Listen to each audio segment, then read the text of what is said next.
साथ संगत जी, प्यार से कहना। धन निरंकार जी, स्वागत है आप सभी का आपके ही चैनल पर, जहां हर रोज़ मैं आपके लिए एक नई साखी लेकर आती हूं। आज फिर से हाजिर हूं मैं आप सभी के लिए एक नई साखी लेकर। साथ संगत जी, हमें जो भी सुख समृद्धि मान यश धन संपत्ति और सुविधाएं मिल रही हैं, उसके पीछे हमारे माता पिता की प्रार्थना और शक्ति ज़रूर होती है। लेकिन हम नादान बनकर अपने अभिमानवश इन सबको अपनी उपलब्धि मानने की भूल करते हैं, और जब हमें ज्ञान होता है और असलियत का पता चलता है, तब हमें केवल पछताना ही पड़ता है। और आज की साखी इसी विषय पर आधारित है। चलिए आज की साखी सुनते हैं। साथ संगत जी, विश्वास जी अपने आप को बड़ा भाग्यशाली मानते थे। कारण ये था कि उनके दोनों बेटे आईआईटी करने के बाद लगभग 1 करोड़ रुपए का वेतन अमेरिका में प्राप्त कर रहे थे। विश्वास जी जब सेवानिवृत्त हुए तो उनकी इच्छा हुई कि उनका एक बेटा भारत लौट आए और उनके साथ ही रहे। परंतु अमेरिका जाने के बाद विश्वास जी का कोई भी बेटा भारत आने को तैयार नहीं हुआ। उल्टा उन्होंने विश्वास जी को अमेरिका में आकर बसने की सलाह दी। विश्वास जी अपनी पत्नी भावना के साथ अमेरिका चले गए, लेकिन वहाँ उनका मन नहीं लगा और वो भारत लौट आए। अब दुर्भाग्यवश विश्वास जी की पत्नी को लकवा हो गया और पत्नी पूरी तरह से पति की सेवा पर निर्भर हो गई। अब सुबह से ही खिलाने पिलाने दवाई देने का पूरा काम विश्वास जी के भरोसे पर था। उनकी पत्नी की जुबान भी लकवे के कारण चली गई थी। विश्वास जी पूरी निष्ठा और स्नेह के साथ अपने पति धर्म का पालन कर रहे थे।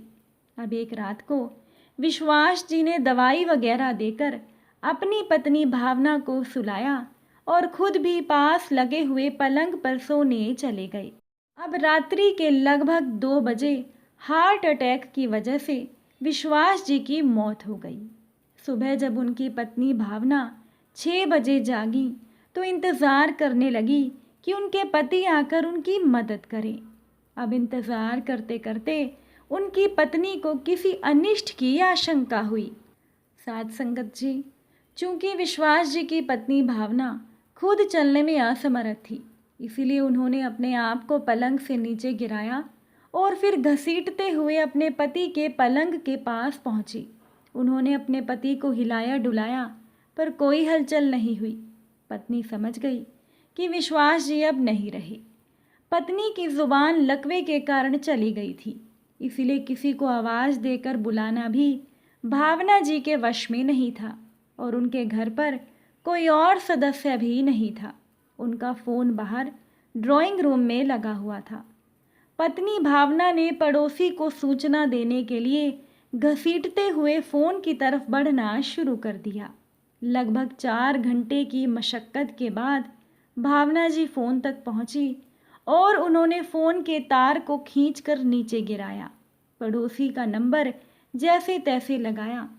उनका पड़ोसी एक भला इंसान था। फ़ोन पर कोई बोल नहीं रहा था, पर फ़ोन आया था, इसीलिए पड़ोसी समझ गया कि मामला गंभीर है।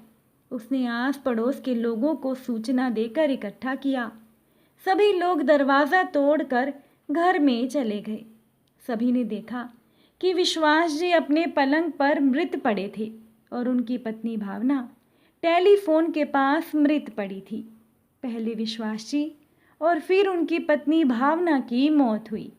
उन दोनों का जनाजा साथ साथ निकला। पूरा मोहल्ला उन्हें कंधा दे रहा था, परंतु 2 कंधे मौजूद नहीं थे जिसकी माँ बाप को उम्मीद थी। शायद वो 2 कंधे करोड़ों रुपयों की कमाई के भार के साथ अति महत्वाकांक्षा से पहले ही दबे हुए थे। साथ संगत जी, लोग बाग लगाते हैं फल के लिए, औलाद पालते हैं बुढ़ापे के लिए, लेकिन कुछ ही औलाद अपना फ़र्ज निभा पाते हैं। किसी कवि ने बहुत सुंदर कहा है कि मत शिक्षा दो इन बच्चों को चांद सितारे छूने की, चांद सितारे छूने वाले छू मंतर हो जाएंगे। अगर दे सको शिक्षा तो दो तुम इन्हें चरण छू लेने की, जो कि मिट्टी से जुड़े रहेंगे, रिश्ते वही निभाएंगे। साथ संगत जी, हम चाहकर भी अपने माता पिता का कर्ज नहीं चुका सकते। एक बार की बात है कि एक पिता और उसका पुत्र जलमार्ग से कहीं यात्रा कर रहे थे। तभी अचानक वो दोनों रास्ता भटक गए। फिर उनकी नौका भी उन्हें ऐसी जगह ले गई जहाँ दो टापू आसपास थे, और वहाँ पहुँचकर उनकी नौका भी टूट गई। पिता ने पुत्र से कहा कि अब लगता है हम दोनों का अंतिम समय आ गया है। दूर दूर तक कोई सहारा नहीं दिख रहा। अचानक से पिता को एक उपाय सूझा। उन्होंने अपने बेटे से कहा कि वैसे भी हमारा अंतिम समय नज़दीक है, तो क्यों ना हम ईश्वर से प्रार्थना करें। उन दोनों ने दोनों टापू आपस में बांट लिए, एक पर पिता और एक पर पुत्र। दोनों अलग अलग टापू पर ईश्वर की प्रार्थना करने लगे। पुत्र ने ईश्वर से कहा कि हे भगवान, इस टापू पर पेड़ पौधे उग जाएं, जिनके फल फूलों से हम अपनी भूख मिटा सकें।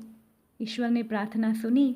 तत्काल उस टापू पर पेड़ पौधे उग गए और उनमें फल फूल भी आ गए। बेटे ने कहा, ये तो चमत्कार हो गया।